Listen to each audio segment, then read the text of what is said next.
1977 BD സതീശന് 13 വയസ്സായിരിക്കും പ്രായം. അന്ന് സഖാവ് പിണറായി വിജയൻ കേരള നിയമസഭയിൽ MLA ആണ്. അതിന് തൊട്ടു മുൻപ്, അതായത് സതീശന് ഏകദേശം 10-11 വയസ്സുള്ളപ്പോഴാണ് ഇന്ത്യ എന്നാൽ ഇന്ദിരയല്ലെന്ന് ഉറക്കെ പറഞ്ഞതിന് സതീശന്റെയൊക്കെ തലതട്ടപ്പനായ കരുണാകരന്റെ പോലീസ് പിണറായിയെ അറസ്റ്റ് ചെയ്ത് തല്ലി പദം വെച്ചു. അതിനു മുൻപ് സതീശന് 7 വയസ്സുള്ളപ്പോൾ 1971 സംഘപരിവാർ തങ്ങളുടെ വേരുറപ്പിക്കാനായി ആസൂത്രണം ചെയ്ത തലശ്ശേരി കലാപം തടയാനായി ഇതേ പിണറായി കടന്നു ചെല്ലുന്നത്.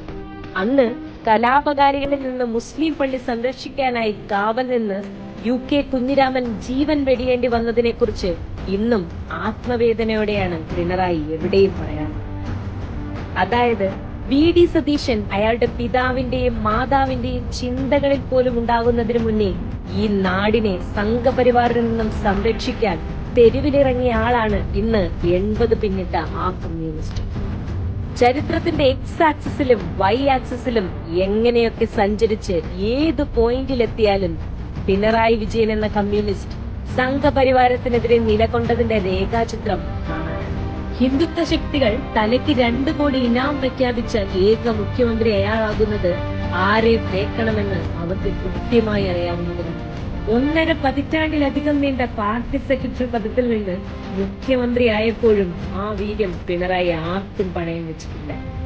അതുകൊണ്ടാണ് ഭരണത്തിലിരുന്ന 10 വർഷവും പ്രധാനമന്ത്രി നരേന്ദ്രമോദിയോടും കേന്ദ്ര ഭരണത്തോടും അവരെ നയിക്കുന്ന RSSനോടും അയാൾ നിരന്തരം കലഹിക്കുന്നു. അങ്ങനെ ഒരാളോട് BJPയുമായി ഡീലല്ലേ, RSSന്റെ വോട്ട് വാങ്ങിയില്ലേ എന്നൊക്കെ ചോദിക്കുന്നതിനെ രാഷ്ട്രീയ ചെറ്റത്തരം എന്നല്ലാതെ മറ്റൊന്നും വിളിക്കാനില്ല. പിണറായി വിജയന്റെ രാഷ്ട്രീയ ജീവിതമളക്കാൻ വർഷം 60 പുസ്തകം വായിച്ചുണ്ടാക്കിയ സതീശന്റെ രാഷ്ട്രീയ ബുദ്ധി മതിയാവുകയില്ല.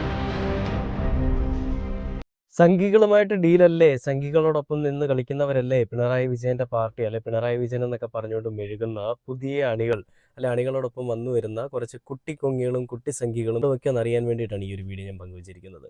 അപ്പോൾ ഒന്നും അറിയാതെ വെറുതെ കിടന്ന് കമൻറ്റ് ബോക്സിൽ മെഴുകുന്നതിന് മുൻപ് എന്തെങ്കിലുമൊക്കെ ഒന്ന് പഠിച്ചിട്ട് വാ. ഒന്നും അറിയില്ലെങ്കിൽ നിൻ്റെ അച്ഛനോടും അമ്മയോടും ഒക്കെ ഒന്ന് ചോദിച്ചതിന് ശേഷം ഈ പരിപാടിക്ക് ഇറങ്ങുക. അല്ലാതെ എന്ത് കണ്ടാലും പിണറായി വിരുദ്ധത പരത്തണം എന്ന് പറഞ്ഞുകൊണ്ട് ഇവിടുത്തെ മാധ്യമ പാപ്പരാസികൾ കാണിക്കുന്നത് പോലെയുള്ള വൃത്തികെട്ട പരിപാടികൾ കാണിക്കാതെ ഇരിക്കുക. മുഖമില്ലാത്ത അക്കൗണ്ടുകളിൽ വന്നിരുന്നുകൊണ്ട് തള്ളാതെ ഇരിക്കുക. Okay, by.